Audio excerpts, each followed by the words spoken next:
Hello friend, welcome to my channel. दोस्तों, आज हम इस वीडियो में इंडियन इकोनॉमी के विषय में पढ़ेंगे। और इंडियन इकोनॉमी में आज का हमारा टॉपिक होगा फेरा और फेमा। जो दोस्तों उद्योगों के संबंध में जो फेरा और फेमा अधिनियम बने थे, तो इनके क्या मायने थे, इनको क्यों लाया गया था। आज हम इस वीडियो में देखेंगे कि फेरा एक्ट क्या था और फेमा एक्ट क्या था। फेरा और फेमा एक्ट को भारत सरकार क्यों लेकर के आई थी। दोस्तों, फेरा और फेमा एक्ट को भारत सरकार इसीलिए लेकर आई थी, जो भी देश में हवाला स्कैंडल और मनी लॉन्ड्रिंग जैसे केस होते थे, तो उनको कंट्रोल करने के लिए फेरा और फेमा एक्ट को सरकार लेकर के आई थी। आज हम इस वीडियो में देखेंगे कि फेरा और फेमा एक्ट क्या थे। तो दोस्तों, आइए आज का वीडियो शुरू करते। इसमें से अगर दोस्तों बात करें कि फेरा और फेमा अधिनियम, तो ये क्या थे, इसके विषय में देखते हैं। तो भारत सरकार को हर व्यक्ति की इनकम जानने का अधिकार होता है। दोस्तों, जो किसी भी देश की सरकार होती है, तो उसको अपने देश के नागरिकों की इनकम जानने का अधिकार होता है कि उस देश के जो नागरिक हैं वो कहाँ से पैसा कमाते हैं और उनकी सोर्स इनकम क्या है, वो किस किस और किन किन और उद्योग धंधों से पैसे कमाते हैं। तो ये सब जानने का अधिकार उस देश की सरकार को होता है। तो अगर भारत की बात करें, तो भारत सरकार को यह जानने का अधिकार है कि वहाँ के लोग का इनकम सोर्स क्या है, वो पैसा कहाँ से कमाते हैं। और सरकार को यह भी अधिकार होता है कि व्यक्ति की मनी सोर्स क्या है, मतलब कि जो व्यक्ति पैसे कमा रहे हैं तो वो कहाँ से पैसे कमा रहे हैं, उनके लिए मनी सोर्स क्या है। तो यह भी जानने का अधिकार भारत सरकार के पास होता है। इसके बाद दोस्तों बात करते हैं कि अगर इनकम सोर्स की बात करें, इनकम सोर्स जानने का जो अधिकार होता है वो सरकार के पास होता है। तो वहाँ के लोग मतलब किन किन स्थानों से पैसे कमाते हैं, तो ये जानने का अधिकार भारत सरकार के पास होता है। तो कहीं उस देश के लोग हवाला से पैसे तो नहीं कमा रहे हैं, कहीं मनी लॉन्ड्रिंग के माध्यम से तो पैसे नहीं कमा रहे हैं, हवाला स्कैंडल के द्वारा पैसे तो नहीं कमा रहे हैं। तो ये सब जानने का अधिकार सरकार के पास होता है कि पैसा आखिर लोगों का कहाँ कहाँ से और किन किन क्षेत्रों से आ रहा है। इसके बाद दोस्तों हम बात करेंगे कि हवाला क्या होता है, मनी लॉन्ड्रिंग क्या होता है, हवाला स्कैंडल क्या होता है, इसके विषय में बात करते हैं। और आज के दौर पर हवाला मनी लॉन्ड्रिंग जैसे केस बहुत ज़्यादा बढ़ रहे हैं, इनकी संख्या की जो तादाद है वो लगातार बढ़ती ही जा रही है। तो हम बात करेंगे कि हवाला क्या होता है, आखिर ये हवाला क्या होता है।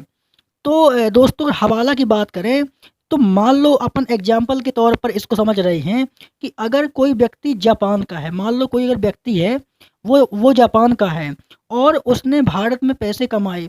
कोई अगर व्यक्ति ने जापान से आकर के भारत में इन्वेस्टमेंट किया और उसने भारत में पैसे कमाए, तो अगर उसने भारत में पैसे कमाए हैं तो उसको सरकार को टैक्स भी देना पड़ेगा। भाई, तुम जापान के हो, तुमने भारत में इन्वेस्टमेंट के माध्यम से तुमने भारत में पैसे कमाए हैं, तो तुमने जितने भी पैसे कमाए हैं तुमको सरकार को टैक्स भरना पड़ेगा उसका।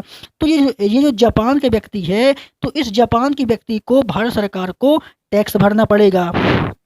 तो तो जो ये व्यक्ति है, ये व्यक्ति चाहता है कि मैं भारत सरकार को टैक्स नहीं देता हूँ, ये भारत सरकार को टैक्स देना नहीं चाहता है। तो अब भारत सरकार कहेगी भाई हमको टैक्स चाहिए, और ये जो व्यक्ति है ये टैक्स देना नहीं चाहता है। तो अगर ये व्यक्ति सरकार को टैक्स भरना नहीं चाहता है, तो इस जापान के व्यक्ति को भारत सरकार को टैक्स नहीं देना है। तो यह व्यक्ति अपने पैसों को लेकर भारत भारत सरकार को टैक्स दिए बिना अगर जापान चला जाता है, तो वह हवाला कहलाता है।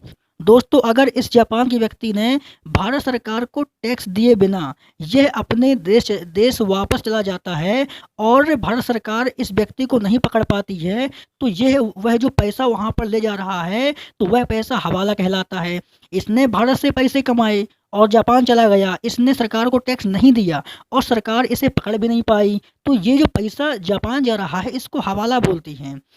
और इसके बाद दोस्तों बात करते हैं कि हवाला स्कैंडल क्या होता है।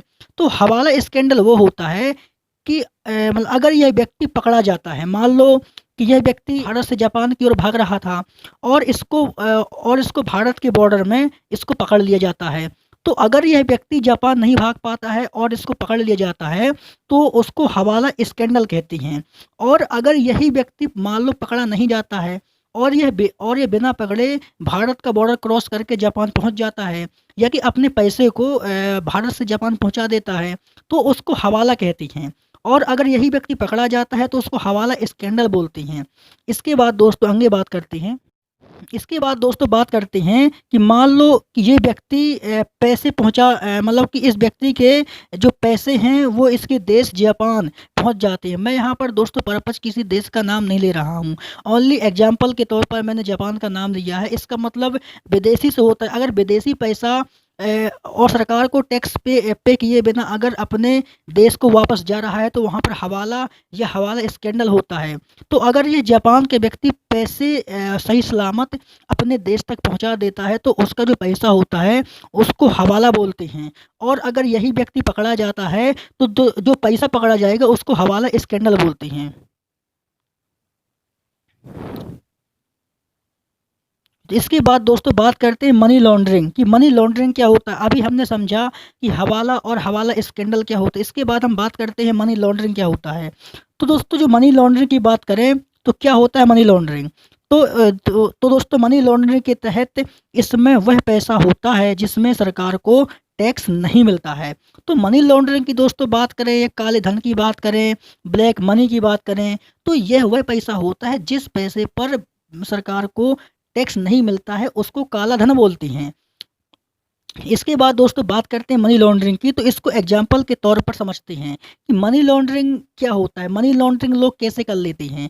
तो मान लो तो दोस्तों इंडिया को का कोई व्यक्ति है, मान लो यहाँ से इंडिया का कोई व्यक्ति है। तो इंडिया की दोस्तों बात करें तो मान लो विजय माल्या है ना, विजय माल्या की बात करते हैं। ये दोस्तों तो विजय माल्या जो है ये मतलब भारतीय बैंकों से बहुत सारा पैसा लेकर के ये ब्रिटेन भाग गया है। तो हम यहाँ पर बात करते हैं विजय माल्या की। तो विजय माल्या ये भारत से पैसे लेकर के मान लो ये ब्रिटेन पहुँच जाता है। इसने भारत से पैसे लिए और ये कहाँ पहुँच गया, ये ब्रिटेन पहुँच गया। तो अब ये ब्रिटेन में जा कर के ये ब्रिटेन के एक व्यापारी से मुलाकात करता है। भैया मेरे पास बहुत सारा धन है और मैं इस धन को अपने देश से लेकर के आया हूँ। यह एक प्रकार की ब्लैक मनी है, मैंने इस पैसे पर सरकार को टैक्स नहीं दिया है और मैं घोटाले करके भारत से आया हूँ। तो आप जो विजय माल्या है ये ब्रिटेन के व्यापारी से बोल रहा है कि आप मेरे इस जो ब्लैक मनी है आप इसको वाइट मनी में चेंज कर दीजिए। तो भाई ब्रिटेन में जो व्यापारी है वो बोलता है ठीक है भैया हम आपके पैसे को इसको ब्लैक मनी को वाइट मनी में तो चेंज कर देंगे, लेकिन उसके बदले में हमें क्या मिलेगा। तो विजय माल्या बोलता है कि आप उसके बदले में कंपनसेशन लेना, जितना भी पैसा आप ब्लैक मनी को वाइट मनी में चेंज करवाएंगे तो उसका आपको कंपनसेशन मिलेगा। ये जो व्यापारी है ये इस बात के लिए तैयार हो जाता है। तो अब ये व्यापारी क्या करता है, ये व्यापारी भाई इसकी विजय माल्या के पास भारतीय रुपया है। तो भारतीय रुपया किसी विदेश में तो चलेगा नहीं। तो अब यह व्यापारी उस पैसे को भारत में पुनः इन्वेस्टमेंट कर देता है। यहाँ पर विजय माल्या इन्वेस्टमेंट नहीं कर रहा है, विजय माल्या एक व्यापारी के द्वारा जो पैसा इसको दिया गया था तो वो भारत में इस व्यापारी के माध्यम से इस पैसे को इन्वेस्टमेंट कर रहा है। तो अब यहाँ पर दोस्तों जारी होता है पी नोट्स। जो सेबी होती है सेबी के पास होता है पी नोट्स। तो अब भाई आप सेबी पूछेगी इस व्यापारी से कि ये पैसा आपके पास कहाँ से आया, आपने इस पैसे को कहाँ से लिया है, आपका मनी सोर्स या इनकम सोर्स क्या है। तो अगर इस व्यापारी ने ये बताने में सफल रहा कि मेरा पैसा कहाँ से आया है तो ये व्यापारी अब भारत के बाज़ार में इस पैसे को इन्वेस्टमेंट कर देगा। तो यहाँ पर क्या किया, यहाँ पर विजय माल्या ने अपनी ब्लैक मनी को वाइट मनी में इसने चेंज कर दिया। जो इसके पास ब्लैक मनी थी तो ये ब्रिटेन के व्यापारी के माध्यम से इसने उसी पैसे को जो इसके पास ब्लैक मनी थी उसको वाइट मनी में इसको चेंज कर दिया। तो इसने जो ये फ्रॉड वाला काम किया है इसको दोस्तों बोलते हैं मनी लॉन्ड्रिंग। मतलब कि इसका जो ये पैसा इसके पास था तो इसका मनी लॉन्ड्रिंग हो गया। तो ये होता है मनी लॉन्ड्रिंग कि आपके पास जो जो भी ब्लैक मनी है अगर आपने उस ब्लैक मनी को वाइट मनी में चेंज करवा दिया तो मतलब आपने मनी लॉन्ड्रिंग कर दिया। विजय माल्या ने यही तो किया, विजय माल्या ने ब्रिटेन के व्यापारी के माध्यम से अपने ब्लैक मनी को वाइट मनी में चेंज करवा दिया, मतलब उसने मनी लॉन्ड्रिंग कर दिया है। इसके बाद दोस्तों बात करते हैं कि ब्लैक मनी क्या होती है। तो यह वह पैसा होता है जिसमें सरकार को टैक्स नहीं मिलता है, उसको ब्लैक मनी बोलती हैं। इसके बाद दोस्तों बात करते हैं अब हम बात दोस्तों इसके बाद हम बात करेंगे फेरा और फेमा की कि आखिर ये फेरा और फेमा एक्ट क्यों लाए गए थे, इसके विषय में बात करते हैं। तो दोस्तों 1973 की बात करते हैं कि 1973 में फेरा एक्ट आता है। तो 1973 आते-आते दोस्तों देश में मनी लॉन्ड्रिंग, हवाला और हवाला स्कैंडल के बहुत सारे केस बढ़ चुकी थी। अब भारत सरकार को इसको कंट्रोल करना था। इसके पहले जो सेबी था, वो इन मामलों को कंट्रोल करता था। तो अब सरकार ने जब 1973 का दौर आता है, तो उस दौर पर देश में बहुत सारे मनी लॉन्ड्रिंग के केस होते हैं, हवाला के केस होते हैं, हवाला स्कैंडल के केस होते हैं। तो दोस्तों इन सब पे निगाह रखने के लिए, इन सब के पैसे पर निगाह रखने के लिए और इनको कंट्रोल करने के लिए फेरा एक्ट बनाया जाता है। क्या? फेरा एक्ट बनाया जाता है। फेरा एक्ट का जो फुल फॉर्म होता है वो होता है फॉरेन एक्सचेंज रेगुलेशन एक्ट। तो ये फेरा किस लिए बनता है? फेरा का दोस्तों मतलब होता है कि जो भी पैसा विदेश से आ रहा है, जो भी भारतीय लोग या विदेशी लोग भारत से पैसा विदेश को भेज रहे हैं, या विदेशी लोग वहाँ से पैसा भारत को भेज रहे हैं, तो उस पर अपनी निगाह रखना, उस पैसे पर पूरी अपनी निगाह रखना, ये काम होता है फेरा का। तो फेरा पैसे पर निगाह रखता है। और अगर आप फेरा के माध्यम से हवाला या मनी लॉन्ड्रिंग या हवाला स्कैंडल के तहत अगर आप पकड़े जाते हैं, तो इसके तहत गैर जमानती जेल होती थी और 7 साल तक जेल में और 7 साल तक जेल काटनी पड़ती थी। और गैर जमानती मतलब जेल में रहते हुए आपकी कोई भी जमानत नहीं हो सकती है। तो ये फेरा एक्ट था। फेरा एक्ट के तहत 7 साल की जेल होती थी। और फेरा एक्ट हवाला, मनी लॉन्ड्रिंग और हवाला स्कैंडल को कंट्रोल करने के लिए फेरा एक्ट लाया गया था। तो इसके बाद दोस्तों बात करते हैं कि सरकार ने फेरा के स्थान पर फेमा को क्यों लाती। जब देश में पहले से फेरा एक्ट चल रहा था, तो आखिर सरकार को ऐसी कौन सी आवश्यकता पड़ी कि उसको फेरा एक्ट के स्थान पर फेमा एक्ट लाना पड़ा। तो दोस्तों फेरा में क्या होता था कि फेरा में अगर कोई भी व्यक्ति या कोई भी उद्योगपति अगर फेरा के तहत पकड़ा जाता है, तो उसको सीधे सरकार जेल भेज देती थी। कहाँ पर? अगर फेरा के तहत कोई भी व्यक्ति या कोई भी उद्योगपति अगर पकड़ा जाता है, तो सरकार सीधे उसको जेल भेज देती थी और जेल में 7 साल तक उसको जेल काटनी पड़ती थी। तो सरकार ने कहा कि यार ये इसके हिसाब से गलत है, किसी को जेल वेल नहीं भेजना है। क्या है, जेल वेल भेजने से उद्योग धंधे नष्ट हो जाते हैं। मान लो कोई अगर उद्योगपति जेल में बंद है, तो उसके जो एम्प्लॉय होंगे उनका तो रोजगार छिन जाएगा, है ना, सरकार को रेवेन्यू नहीं मिलेगा। तो सरकार बोलती है अरे फेरा एक्ट के तहत जेल वेल मत भेजो, इसको सीधे हटा दो। तो सरकार फेमा लेकर के आती है। क्या? फेमा लेकर के आती है। अब बात करते हैं फेमा एक्ट क्या था। तो जो फेमा था, तो दोस्तों फेमा का जो फुल फॉर्म होता है वो होता है फॉरेन एक्सचेंज मैनेजमेंट। मतलब कि अब हम जो फेरा के थे सरकार रेगुलेट करती थी, उसको मैनेजमेंट में चेंज कर दिया कि दोस्तों अब हम मैनेजमेंट करेंगे, मैनेजमेंट लेकर के आती है। तो जो फेमा आता है, फेमा कब आता है? फेमा ये सन 1998 में फेमा एक्ट पारित होता है और 1999 में यह कानून बन जाता है और सन 2000 में इसको लागू कर दिया जाता है। किसको? फेमा को। तो फेमा में कौन कौन से प्रावधान थे?